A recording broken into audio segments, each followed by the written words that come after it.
Boom, boom,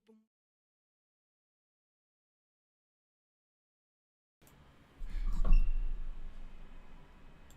Hey everybody, it's me, Chris. We're getting started, and I'm gonna jump right into it. As I said in a couple streams before, I'm gonna be doing at the beginning of some of my streams a little short, like less than 30 minutes, hopefully less than like 15 minutes.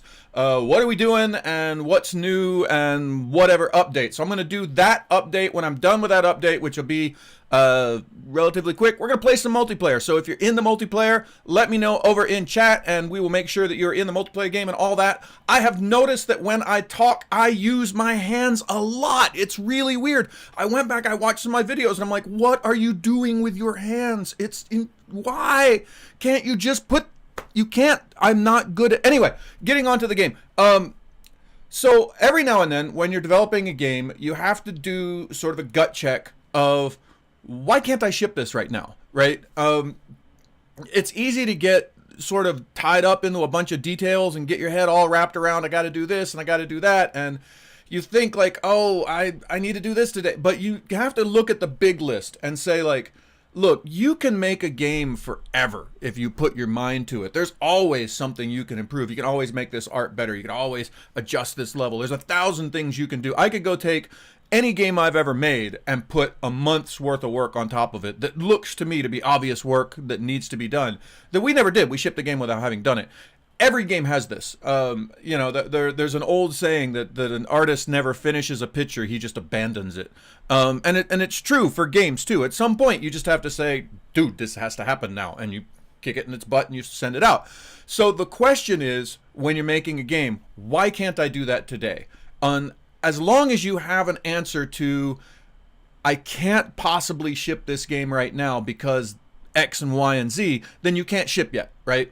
And so your challenge is to constantly be looking for what is that X, Y, and Z, and importantly, what's the most important of those things? Because you need to be figuring out you got a limited amount of resources and a limited amount of time, because time is money, and sooner or later you're going to run out of money. So you need to look at the time that you have available and the money that you have available, the source you have available, and say, all right, out of all that, the most important thing, the thing that's keeping us from shipping this game the most, is this. Now, the problem is you can't always work on that because sometimes there's some other crap that you have to do before that makes sense. And so then you kind of create your sort of, waterfall list of, well, I need to do this before I do that, before I do this. So we're in that process right now of trying to figure out why can't we go into early access right now? Because I would like to get this game into early access as soon as humanly possible. The hope right now is that we'll go into early access sometime in July. That's the hope. I'm not committing to that until we feel a little bit more confident about where the game is and other things like that. But that's when we'd like to do it. So I'm focusing on trying to get us there then. So the question is, why can't we do that? So there's really 5 sort of big things in the way of us shipping the game right now. Number 1 by far is the AI for the game. And again, this is one of those things that we couldn't really address until now because we were still developing the basic rules of the game. And as long as you're still developing the basic rules of the game, you can't teach the computer how to play it well because it doesn't know the rules yet because the rules don't exist. So now that we have the game sort of more or less kind of the way it's going to be, I mean, there's going to be some changes and things, but it's pretty close to what we're going to ship in terms of the basic rule set. Now we can start saying, all right, given this basic rule set, how would an intelligent player play, and how do we teach the AI to do that thing? We're in that phase now, and that's a long, ugly phase. Those of you who are playing the beta, it's pretty easy to kick the heck out of the AI right now, and that's expected. We're not surprised by that being the case, but we got to start somewhere. So you will notice on the update for the beta today, the AI is doing some different stuff, not a lot of different stuff. We were doing some sort of foundational work. So for instance, right now, all of the neutral AI used to be that we had a separation between sort of neutral creeps and actual AI that had a player attached to it. We changed that and said, look, everybody in the game has a player attached to it, even if it's a neutral AI player that doesn't get a name or anything. Everyone gets sort of a thing. So we did that, and now suddenly they're moving around and they're doing stuff. Now they're not moving around doing smart stuff, but they're moving around and doing stuff, so that's, an improvement. Really, I swear I had hair here before. Anyway, so much. You don't know what it's like spending an hour every day staring in a mirror. It's really hard. If I were pretty, it would be different. Anyway, I digress. So the second big thing that's sort of standing in the way is the tutorial. And again, that was one of those things that you can't teach somebody to play, whether it's a human or an AI, until you know the rules of the game. And so we've been changing stuff. Now, we put together a tutorial kind of based on the current rules. We put that in the beta. We got some great feedback on that tutorial. Some of the sort of highline item feedback from that tutorial is too long. People don't like wandering through a jungle in the middle of it. They think that some of the stuff that we're teaching is not the most critical stuff right up front. I agree with all these comments. We're actually changing the tutorial to address all of that. But one of the things that we learned from Kalasia was we really want to integrate the tutorial into the campaign so that it doesn't feel like we're like taking you out of the game and teaching you how to play the game and then letting you play the campaign. That kind of blows. So we're working on how do we integrate all of this stuff into the tutorial. I think we're going to actually split it up and have a couple, or I think we're going to insert an extra level that we didn't expect to have, which will be like a second level tutorial so that we can really make the first tutorial really brief so that people can get in and be like, woo, I won, yay, and you know, kind of have the I'm eating another potato chip moment of let's play one more level, and then they get taught some more stuff. We're working on that. I'm going to talk to Nelson about that later. So AI tutorial. And with tutorial is the next sort of big thing standing in the way, which is, oh my God, we have so many campaigns to build. And again, same problem, chicken, egg. Before you have an AI, you can't really build the campaigns because you don't know if the campaigns are fun because the campaigns are all based around you fighting AI. So if I build a campaign and I say, oh, this campaign is ready to go, I have to know that it's ready to go using the AI that it's actually going to ship with, because having the AI change will radically change whether or not the campaigns are fun. So that's sort of we have to get the AI sorted before we can really build the campaigns, but it's time to get started on the campaigns. So we've actually got a sort of walkthrough of what we want the campaigns to look like. I'm going to go through that with Nelson. We're going to start building levels and start putting some basic code in place for it. But again, until the AI is a little further along, getting too deep down that road is problematic because we're just going to have to go back and rebuild all of it because it's going to behave differently. So, and people don't really get, like, when you make scripted campaigns and stuff, the AI is critical, because that's the game, right? That's what you're actually playing. The level design itself is nice, and you know, this is where I put the mountains or whatever. And it's the same with any kind of game. I mean, back when I used to make first-person shooters, you know, yeah, this is where the hull goes and this is where the objects go. But if the AI doesn't know how to use that hull or know how to use that object, you having put it there doesn't really make a lot of difference. So really, the critical portion of building any sort of single-player campaign is going to be making sure that you know how the AI works, so that you're building the level and building the data towards that AI structure. So you've kind of got your AI, you've got your tutorial, you've got your campaigns. That's sort of our top three. Why can't we go to early access yet? Now, we're not going to finish the campaign before we go to early access. We're actually going to be building campaigns through the early access period, but we need to have enough campaign there that people who grab it can be like, oh, I get it. I know what this game is, and they can feel excited about it and not feel like, oh my God, I can't believe I paid an early access fee for this game and there's nothing here, which we really don't want people to do. I'm going to sip this tea because I'm thirsty. Green tea.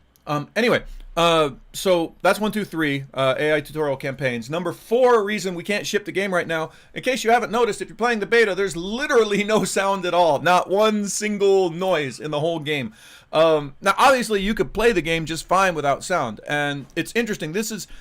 I know that people who do sound get really cheesed off when I say this, but sound's not really that critical. I know it is.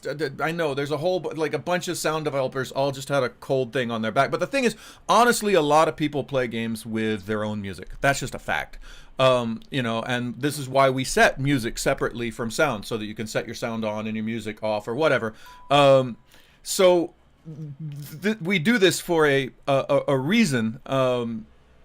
A lot of people turn off the sound. They want to listen to some Digital Planets while they play their strategy game. So we can't assume that sound is going to make a game better, right? We can't say, like, this game isn't great, but it'll be good when it has sound, because we don't know if they'll play with the sound. Most people will play at least with the sound effects turned on, but a lot of them will turn the music off. Some of them will turn all of it off and play totally silent and be jamming along with their own songs and whatnot while they're playing. A lot of people watch TV while they play strategy games. So while I do like sound and want the sound to be good, and we will spend some time on it, I can't think to myself that the sound has to be critical in the sense that this game can be crappy, but the sound will make it okay. If the game is crappy without sound, it's a crappy game.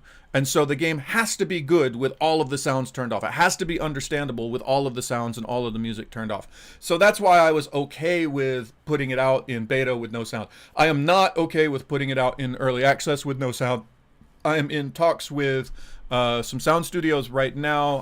I will announce who we're going to be using. We don't have an in-house sound department anymore. We used to when we were a bigger studio, but we've sort of gotten rid of that department because it's a sort of easy thing to outsource, and I know a lot of great sound providers. So we're in the process of sorting that out now.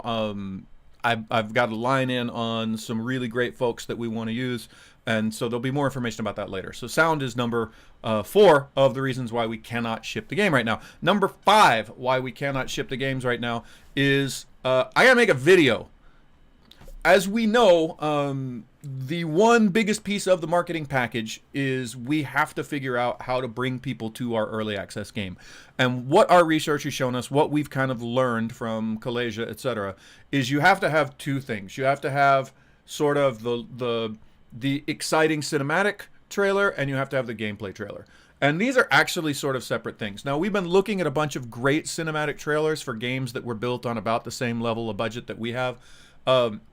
There's some great examples out there. We've kind of put together a storyboard for it. So what we're going to put together is something like a minute to a minute and a half cinematic trailer, which shows you a lot about the world and the lore and gets you excited about the game, and has a little bit of gameplay sort of at the end to kind of let you know this is what kind of game it is. But it's there to get you excited about sort of the feel and the whatever of the game.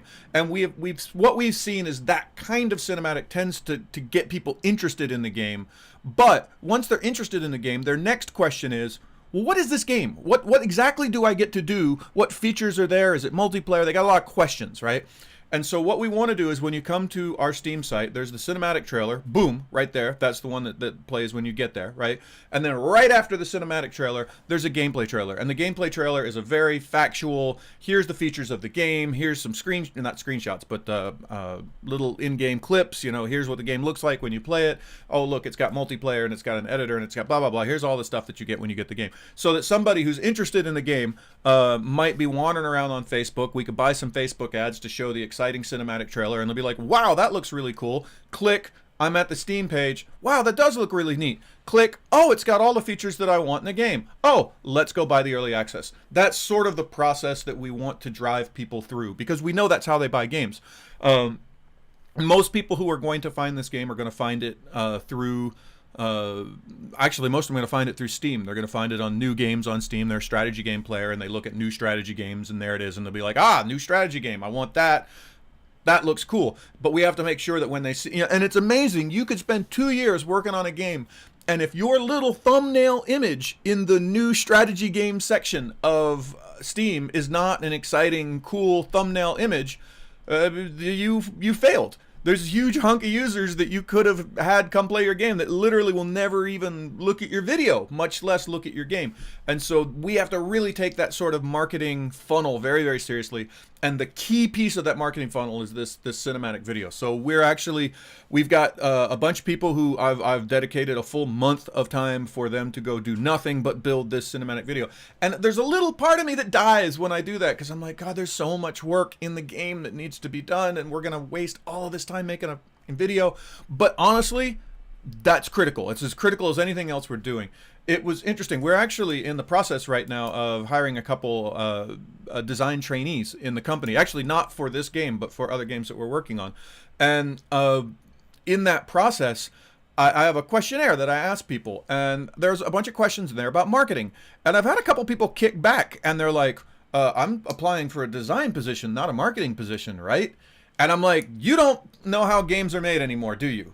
I would honestly argue if you are a game designer, not a developer, not a programmer, an artist, although those positions as well, but especially if you are a game designer, game producer, if you're in charge of the vision of a game, something like half of your job is marketing at this point. this you can't be a game designer and not think marketing and know marketing. So it's interesting that when people come apply for jobs here, they're like, well, I want to be a designer, not a marketer.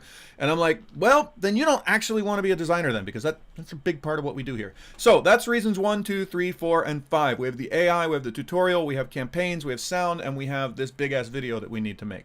Now, there's a bunch of little knock-on stuff. Like, to get that big video that we need, I got to spend some more time on the lore. I've got to build a better map. The map is going to feature prominently in the video, so we got to go make a map, and somebody's got to make the art for the map. So there's a bunch of sort of things that go into those steps that we still have to do. So that's what we're up to right now. That's what the studio is involved in. And I'll give you kind of an interesting example.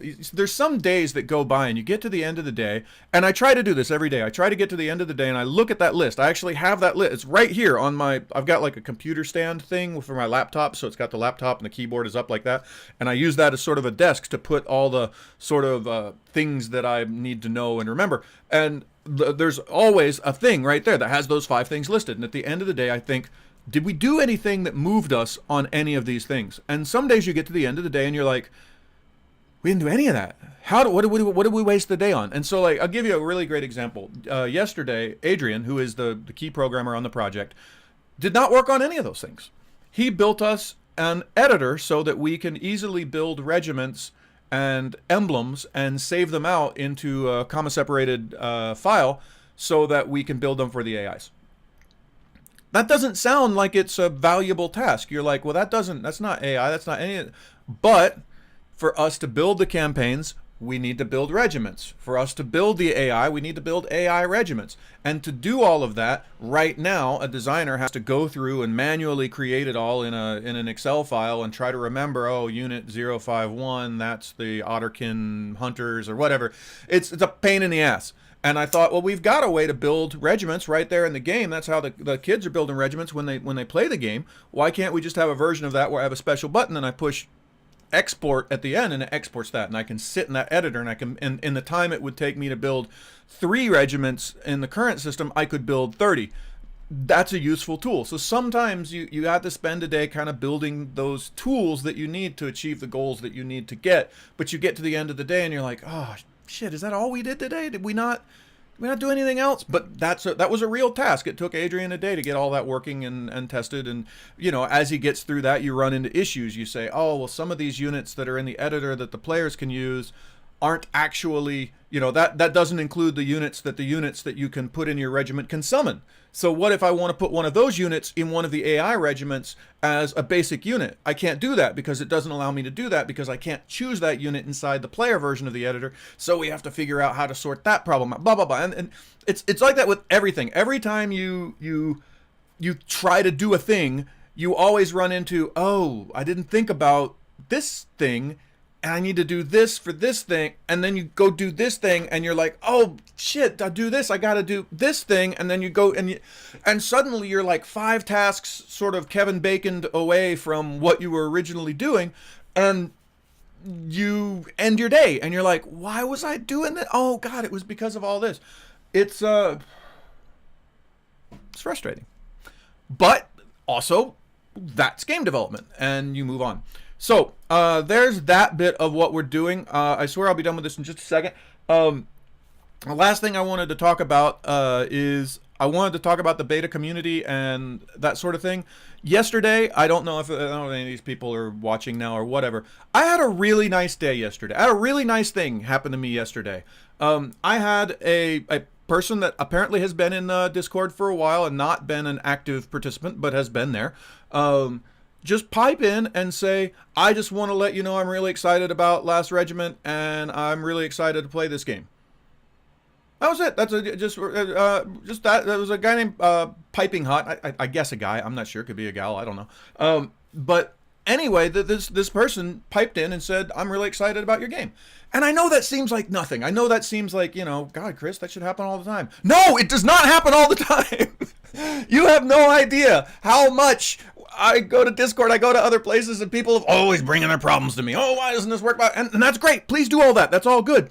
But I gotta tell you, like, every now and then, when someone just randomly tells you that they like what you're doing and they're excited about what you're doing and they want to play the game that you're making, you think, well, I guess I can keep doing this then. It's really hard being a creative developer of anything, whether you're writing books or whatever. And one of the most amazing parts of the modern world of entertainment, whether you're an author or a musician or a game developer, is your users are right there. And it's not like it used to be like when Led Zeppelin cut their first album. I mean, it was very difficult as to write a letter and put a stamp on it and hope that somebody read it on the other end. Now we got Twitter and Discord and all these other things. You can reach right out to whoever it is that's creating the entertainment that you're enjoying and let them know, hey, I really like what you're doing. And you think that, like, why would they care about my opinion? I want to let you know we care about that opinion. It's really nice every now and then to have somebody say that, like, they give a crap what you're doing. So that was nice. That was nice yesterday. That being said, we need more people in the Discord. We need more people in the beta. We have not opened the beta up to every one of the people who signed up for the beta yet because I want to get through this period of things being really crashy and whatever.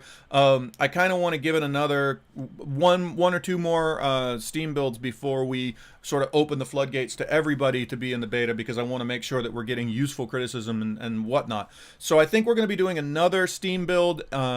Nelson can correct me. I believe it's June 13th, something like that. I can pretty much promise you it won't be June 13th. There'll be some day around then, whenever when the stars align and nobody's sick or whatever. Sometime around that time will be our next big Steam release. And I would like to sort of open the floodgates at that point and say, like, if you're on the beta list, come in and play the beta.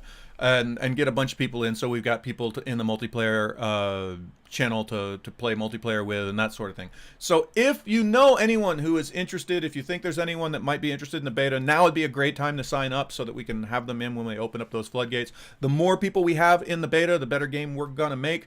And, you get to play a game for free. It's kind of cool. You get to be part of the process. So if any of that's interesting, please do that. That's the end of my update. I don't know how long this went, but I think it was less than 30 minutes. I'll be doing another one of these next Thursday. I'm committed to at least once a week doing